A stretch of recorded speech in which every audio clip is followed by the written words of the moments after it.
Hello students, welcome to my way physics class. Question है, a man fire a gun towards a hill and hears it echo after 5 second. कह रहा है कि एक व्यक्ति है जो एक हिल की तरफ जो है वह अपना फेस किया हुआ है और वह गन को जो है वह फायर करता है। तो गन के द्वारा जो साउंड प्रोड्यूस होता है उसका इको जो है वह 5 सेकंड के बाद जो है वह सुनता है। ही देन तब वह moves 340 metre towards the hill. अब क्या कर रहा है कि ये व्यक्ति जो है वह 340 मीटर डिस्टेंस जो है वह टूवर्ड्स हिल मतलब हिल की तरफ जो है वह चलता है और वहां पर जाने के बाद जो है वह फिर क्या कर रहा है, फायर हिज गन अगेंस्ट, और वह अपने गन को जो है वह फिर फायर करता है। जो यहाँ पे हम देख रहे हैं 340 मीटर टूवर्ड हिल की तरफ जाने के बाद। This time he hears the echo after 3 second. तो उस समय यहाँ पर जो साउंड प्रोड्यूस हो रहा था, इस साउंड का जो है इको उसको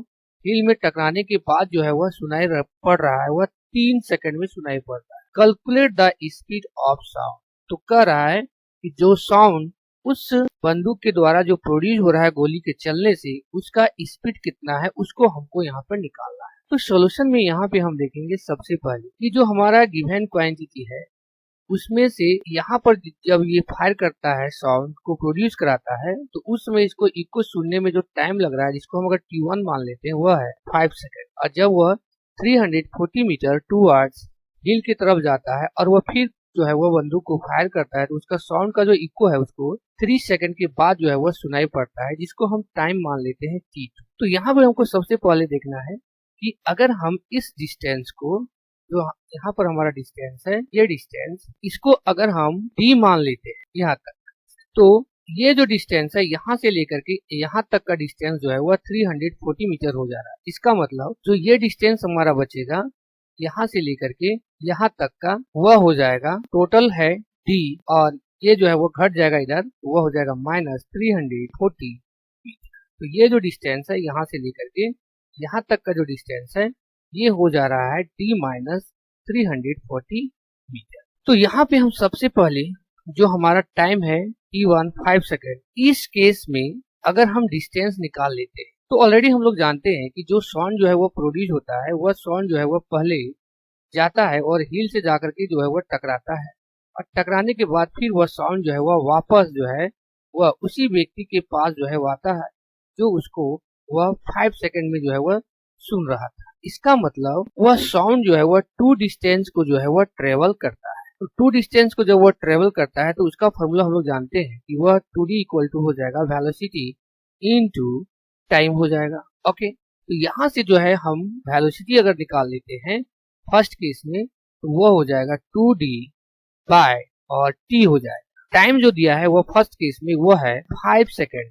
ओके, तो जब यहाँ पे हमारा 5 सेकेंड दिया हुआ है तो उस समय यहाँ पर अगर हम वैल्यू बैठा देते हैं 2d टाइम की जगह, T1 जो हमारा है वो है 5 सेकेंड।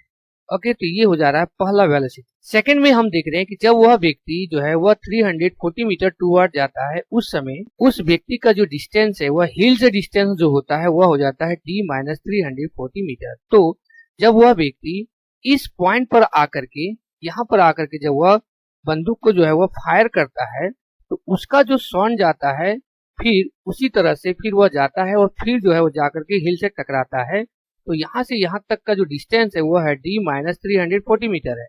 तो साउंड जो है एक बार यहाँ से लेकर के यहाँ तक d-340 मीटर ट्रेवल करता है, फिर वह हिल से टकराने के बाद उसका जो इको वापस आता है वह इको जो है फिर उतना ही डिस्टेंस d-340 मीटर डिस्टेंस को वह कवर करता है। तो ये भी जो है वह 2 बार जो है वह ट्रेवल करता है। तो इस केस में जो यहाँ पर 2d हो जाएगा, तो 2d की जगह हो जाएगा हमारा वह हो जाएगा d-340 मीटर। ओके, और वेलोसिटी तो साउंड है वही रहेगा जो फर्स्ट केस में था। अब यहाँ पर जो टाइम लग रहा है उसको अगर हम T2 मान लेते हैं तो वेलोसिटी जो हो जाएगा वह हो जाएगा 2d-340 मीटर और बाय में हो जाएगा T2। ओके, तो T2 का वैल्यू जो है वह हम लोग जो क्वेश्चन में दिया हुआ है वह है 3 सेकेंड। तो यहाँ हो जाएगा d-340 बाय ये हो जाएगा 3। तो अगर इसको हम इक्वेशन 1 माने हैं तो इसको अगर हम 2 मान लेते हैं अब आगे हम देखते हैं यहाँ पे जब वेलोसिटी यहाँ पे हमारा दोनों का भी निकल गया तो इक्वेटिंग कर देंगे। इक्वेशन 1 एंड 2, 1 जो दिया है वो है 2d/5 और 2 में जो है वो है 2d माइनस 340 और बाय में है वो है 3। ये 2 और ये 2 जो है वो कट जा रहा है, तो यहाँ पर बच जा रहा है d/5 और यहाँ पे d माइनस 340/3।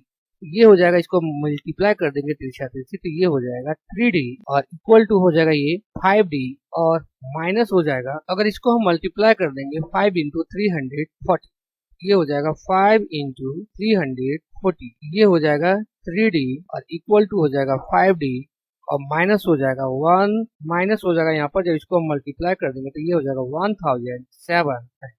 तो इसको अगर इधर ले आते हैं और 3d को इधर ले जाते हैं तो हमारा जो वैल्यू हो जाएगा वो हो जाएगा 5d minus 3d equal to 1700 ये हो जाएगा 2d और ये हो जाएगा 1700 तो d इक्वल टू हो जाएगा वह हो जाएगा 1700/2 और ये कट जाएगा, यहाँ पर आ जाएगा वह आ जाएगा 850 मीटर। इसका मतलब वह जो डिस्टेंस ट्रेवल कर रहा है d, वह d का वैल्यू जो है वह है 850 मीटर। पूरा यहाँ पे देख ये जो डिस्टेंस आ गया है हमारा आंसर में वह आ गया है 850 मीटर आ गया। अब इस वैल्यू को अगर हम इक्वेशन 1 में पुट कर देते हैं, लिख सकते हैं put d equal to 850 metre in equation 1 तो ये हो जाएगा v equal to 2d/5। Okay, तो d का वैल्यू जो आ गया है 2 इंटू 850 और बाय में हो जाएगा 5। इसको जब हम यहाँ पे मल्टीप्लाई कर देंगे तो अगर यहाँ पे देखते हैं अगर हमारा कट जाता है तो a आ जाता है, मल्टीप्लाई करने पर मल्टीप्लाई कर देते हैं ये हो जाएगा 1700 मीटर/5। तो इसको जब हम 5 से 1700 को डिवाइड कर देंगे तो ये जो हमारा वैल्यू आ जाएगा वो आ जाएगा 340 ये हो जाएगा मीटर पर सेकंड। मतलब वेलोसिटी जो हमारा हो जा रहा है वो हो जा रहा है 340 मीटर पर सेकंड उस साउंड का स्पीड, जो इस क्वेश्चन का जो है वो answer. Okay, thank you all of you.